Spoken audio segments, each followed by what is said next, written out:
Hello, everybody. Have you ever come across news about a missing person?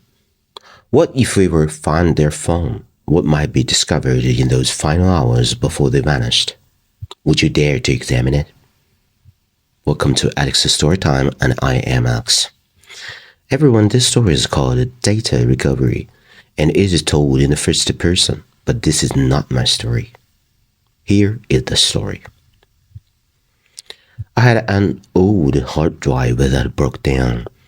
I intended to take it to the computer repair shop I often visit to recover the data. However, when I arrived today, I found that the shop had closed down. The owner of this shop was very skilled and had been in business for over a decade. I didn't give up and decided to ask the owners of the neighboring shops where the repair shop had moved to. To my surprise, I heard a rather strange story. The boss man of the neighboring shop had told me what had happened.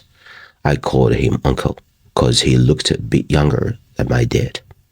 He said, about a month ago, a middle-aged man who looked very sad approached the owner of this repair shop. He said that his son was an experienced traveler who loved cycling and backpacking. He had gone missing in the uninhabited areas of western Sichuan about 3 years ago. In early spring this year, two travelers found some of his son's belongings while cycling in western Sichuan, including a mobile phone. After 3 years of exposure to the wind and sun, the phone was no longer functional. Having visited several shops, all of which said the data could not be recovered, the man was desperate. He pleaded with the owner of this repair shop to recover the data, hoping to learn what had happened to his son before he disappeared. He was willing to pay any amount of money to achieve this. Perhaps because the owner of the repair shop had two sons of his own, he took on the job and indeed put in a lot of effort. In the end, he managed to recover more than half of the data. On the day he handed over the phone, the man even gave him a banner of appreciation. This is a kind of flag with words of thanks written on it, similar to a public letter of commendation. Logically speaking, this should have been a great thing. However, not only did the owner fail to hang up the banner, but within less than a week, he decided to transfer the shop. He didn't even ask for the transfer fee, as if he was determined to get out of the business. People in the computer market were very familiar with the owner and were puzzled by his actions. After much questioning, the owner finally revealed that there was something strange about the data he had recovered from the phone. According to the owner, the data on the phone was not fully recovered. There were still some missing parts. However, even with only a portion of the data restored, it was still very precious for a family that had lost their son for 3 years. During that week, the owner tried every possible method and eventually managed to recover about 60% of the data. Most of it consisted of photos from the photo album. As the owner of the phone was a backpacker, the early photos were all taken during his travels and seemed unremarkable.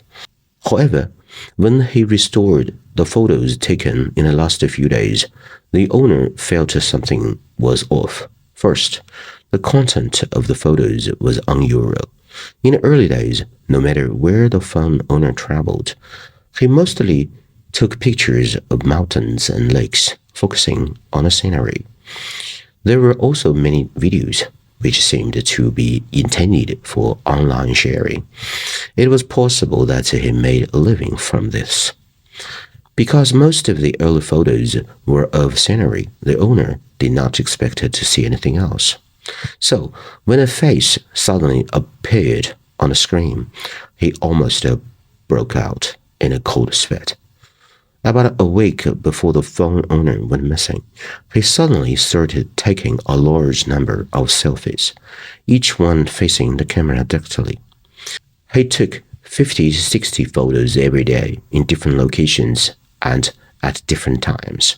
The thought that the person in these photos had been missing for 30 years made the owner feel very uneasy.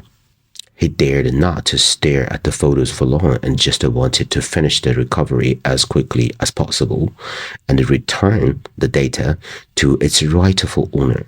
Soon, the owner's work was almost done. He had recovered most of the photos and then spent some more effort to retrieve a couple of text notes from the memo app. However, at that time, he did not realize that it was these text notes that ultimately made him decide to close the shop. So, what were they? It seemed that the owner of the neighboring shop, an uncle, suddenly stopped speaking when he got to this part. I was wondering what was going on, but then I realized that the uncle had just taken a big swallow, and his face turned a bit pale. At that moment, suddenly I realized that the owner might have shown him those photos, and something else had stopped him from continuing. The young man rarely used the memo app, and there were probably only those two items in it, both of which had been recovered. They were written in the last few hours before he disappeared. After a while, the uncle finally spoke again. The first one had only 4 characters. Something is following me. After saying this, he swallowed again, and his expression clearly showed that he had seen those photos.